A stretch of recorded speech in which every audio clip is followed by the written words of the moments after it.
Last week I was delighted to see this headline in the Telegraph. After all, I've only been campaigning for about 15 years for exactly that. Here is a small clip from my speech I made in the House of Commons to a group of MPs, Lords and top brass police from New Scotland Yard. Thank you for your fantastic support, and I listened with interest to your debate, the retail crime debate recently, and your reference to Mackay's Code. We've been campaigning on this for at least 10 years, one way or another, and it's fantastic to see it come to the fore. What we require here is a complete change in the public's perception of the crime of shop theft. Please note, I deliberately did not use the term shoplifting, by which the crime is commonly referred. It's my belief the term shoplifting should be expunged from the lexicon, because really it makes the crime sound like it's a lesser crime. I live in hope that one day the lexicographers of the world will announce the word has been removed from the dictionary. So it was wonderful to know that at least the Lords present were actually listening. The British Independent Retailers Association, BIRA, are backing me in my campaign. It is, however, a little disappointing to note that the Telegraph reporters are still using the word shoplifters or shoplifting in their articles. Please stop. That having been said, the Telegraph ran this fantastic article yesterday looking at shop theft from all sorts of different angles. It's a long article, so I'll just give you a little taster of what each person said.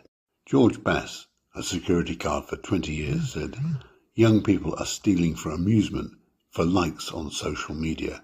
They'll smash open a vending machine and film themselves doing it." He also said, "Thieves these days have plenty of tactics. Many are stealing to order. We call them Amazon on 2 feet. You'll see them walking across the car park on their phone, taking requests for things to pinch." Interestingly, he also says, "When I was a child, being caught on CCTV was terrifying. Today's young people simply don't care." I think having more uniform officers or PCSOs would be a big deterrent, especially in small communities where they can talk to families and say, "Get your kid back on the straight and narrow, or he'll end up in court." Next was the big business manager, Paul Gerard, Campaigns and Public Affairs Director at the Co-op. He said, "We saw an enormous spike in shoplifting in 2023 and 24. We're seeing about 900 to 1,000 incidents a day. We're not talking about an extra sandwich tucked into the shopping basket. We've had people come in with wheelie bins and clear entire shelves. I have colleagues who've worked in retail for 20 years and never seen anything like this." He goes on to say, "The only way to tackle this problem is for the police and retail sector to work together. I believe things have improved over the last 2 years since the first ever Retail Crime Action Plan in 2023. He ends his piece, "Theft is traumatic for our staff because they take pride in their work. To see a store ransacked is hard. We've had colleagues threatened with broken bottles or baseball bats. These are people selling groceries to their communities. They shouldn't have to go to work worrying that they won't come home in one piece." Next up is a small shopkeeper, Wilfred Emmanuel Jones, owner of the Black Farmer, London, says he sees a shoplifting incident every day across our 2 farm shops. And as a small business, we are really struggling. Retail is a low-margin business. So when you lose stock to theft, it hits your profits.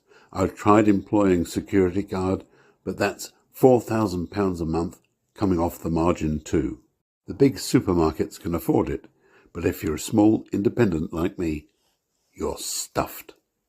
Further down the page, he also says, "If you catch a thief in the act, they often swear at you and behave aggressively.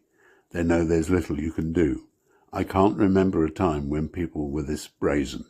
I'd like to see a system where anyone caught shoplifting with clear CCTV evidence would have to wear a tag.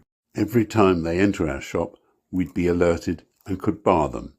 No one is stealing because they're struggling to feed their family. That's simply not true. People who steal aren't being punished enough. Next up is Sarah, who's witnessed several shop theft incidents this year. She says, I was trying on shoes in a boutique in Marylebone last month when 3 women walked in and cleared whole tables of items into shopping bags and ran out. She continues, a male customer tried to chase them, and when he told the staff, they simply shrugged and said, yeah, it happens all the time. They said they would make a note of the time and check the CCTV, but no one seemed bothered. There was no question of calling the police. She also said, I couldn't believe how nonchalant the staff were. It made me feel like this country is becoming lawless. Why am I working hard if people can just steal what they like and get away with it?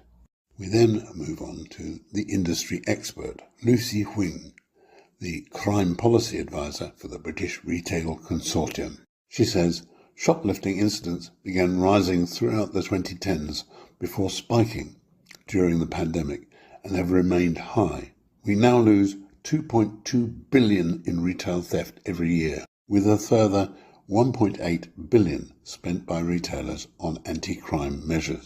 She continues, different types of retail crime occur in different parts of the country. In some areas, shoplifting is carried out by organised crime groups. They come in with weapons and head straight for the high-value goods, alcohol, cigarettes, electronics.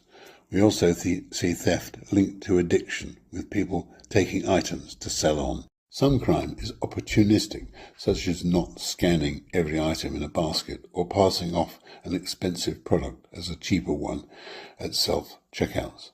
But that's not where the major theft is happening. We would like to see increased funding for community policing, so more officers in shops ready to support staff during incidents. Our annual survey reports that 61% of retailers said police response to retail crime was poor or very poor. We also support the government's plan to scrap the £200 threshold for low-value theft. Sadly, retail theft is often a trigger for violence against our staff. Our last annual survey recorded 2,000 incidents of violence or abuse against shop staff every single day. And finally, we get on to the shop worker, Emma from Kent, who has worked in supermarket for 15 years, said, when I first started in retail, you'd occasionally see a homeless person come in, shove a deodorant into their coat pocket or eat a sandwich in the store, and you'd feel sorry for them. Now, pretty much every day we have shoplifting incidents. She continues, I've seen well-dressed middle-class shoppers leave with entire trolley they haven't paid for, and groups who run in with what seems like a shopping list for items to steal. We do have a security guard, but they can't do much.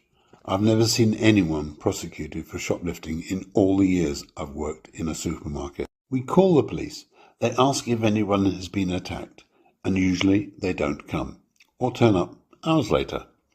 There are a lot of measures in place, like GPS trackers on stakes and empty dummy coffee jars which we have to refill when someone wants to buy them. It works a little, but thieves just go for other items instead. I once confronted an older gentleman who I saw steal 4 packets of bacon. I said, are you going to pay for those? He looked mortified and put them down. I felt really sad. I earn £12.90 an hour, so I know what it's like to choose between heating and eating. But I'd never steal. So there we go, folks. That's what it's like for people on the front line. And don't forget, folks, it's not shoplift. It's shop theft. Or, if you prefer, just plain theft.